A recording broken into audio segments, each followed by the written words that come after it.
You're listening to a free audio download from Venue Cymru's International Concert Series. Welcome to the February edition of pre-concert interviews from Venue Cymru. I'm Kristiina Leong, and this month Nick Hardisty and I caught up with pianist Natasha Paremski before she performed Beethoven's Emperor Concerto with the Vienna Tonkünstler Orchestra. Well, you began playing the piano at the age of 4. Did you grow up wanting to be a performer? I started in Russia. I started lessons at 4, but I started fooling around on the piano at 3. But then my family had to move from the United States, and I always loved the piano, and I was always drawn to it, and I was always, quite good at it from an early age. But I wasn't one of these freaky child prodigies that my parents pushed me and played with a New York Philharmonic at age 4, and so I wasn't a priority. But when we moved to the States for a year when I was 9, I didn't touch the instrument because there were no means for an instrument. And then I realized that I couldn't live without it. So that's when I realized that I really wanted to be a performer and wanted to play the piano. So, obviously you've toured a lot around Europe and the US. Is it hard? And the UK. And the UK. Especially, yeah. Is it hard to fit everything in, touring, practicing, learning new pieces, and seeing friends and family? Well, when you're touring, right now we have a 10-day tour. It's so I tried practicing yesterday, but it's really tough because you're just out for the most part of the day because, the performing takes a lot of energy.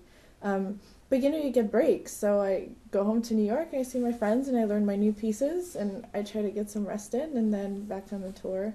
You sort of try to eventually find a balance of doing it all, but I have to say, my mom gets so mad every time I complain about something. Oh, my flight's delayed, and I'm in this boring hotel, and blah, blah, blah, blah, blah. I have so much to do. She's like, at least you don't have a boring 9-to-5 job where your boss, terrorizes you from 9 to 5 and even after. So I'm so blessed to be doing this, and it's really what I love, and I even get to make a living off of it. It's not just a hobby. So That's brilliant. Tonight you're playing Beethoven's Emperor Concerto. Do you think that the way you play it now is different from the way you've started? The way you started it off, has it changed or developed? That's a really good question. I think it has. It's the kind of thing that with every single musical piece, I find that when I first started learning it, I was 18, I think, and I loved it then, and I love it even more now. But I think I've found more subtleties, and I have since also learned a lot of new repertoire. So everything, all the knowledge that I gained from all this other repertoire that I've learned, has subconsciously found its way into my interpretation, my deeper understanding of the piece.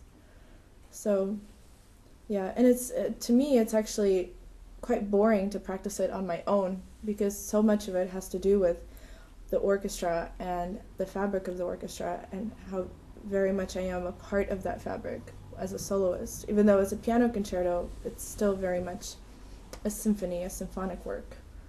I'm having a really, really great time playing it with the Vienna Tonkünstler Orchestra because their Beethoven is gorgeous. And actually, last night in Leeds, I went into the audience for the second half for the Brahms, and you are in for a treat. And Andres Orozco Estrada, he's very, very good, and he's very good at collaborating with me. And also in the Brahms, you'll see he's so wonderful at coaxing some beautiful colors from the orchestra. So I was wondering whether you'd highlight any particular difficulties you've had on the playing side and kind of on the ensemble side with the orchestra. There are always, difficulties is such a kind of negative word.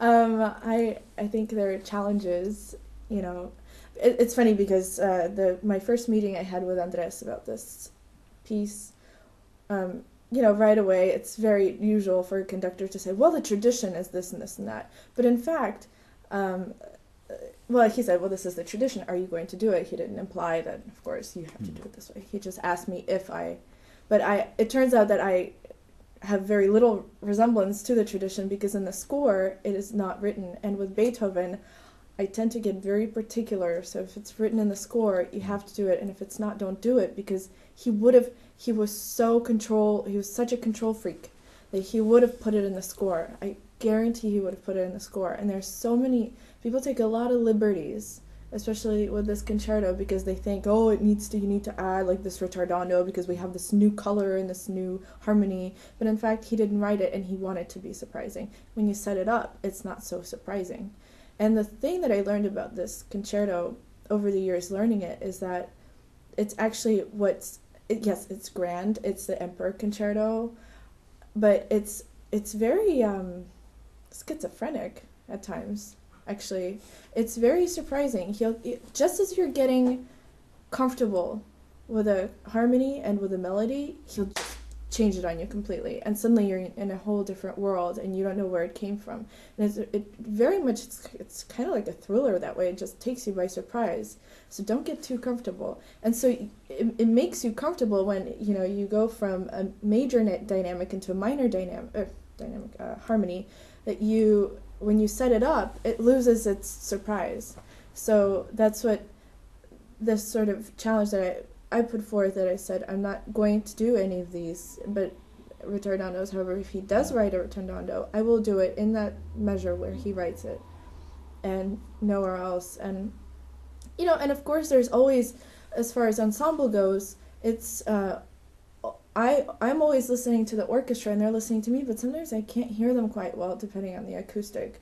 So we're always looking at Andres to kind of coordinate us. So they're always minor, but that's with every single concerto has those challenges, making sure that the ensemble works. So just following on from your thing about surprises, the Emperor Concerto essentially starts off with the cadenza. Whereas we're normally used to a cadenza coming at the end of, say, the first movement, after you've had a development, let's say, and the soloist gets a chance to go off on their own. But instead, in this concerto, it's right from the beginning. So, what effect has this had on your the way you perform the piece to start with?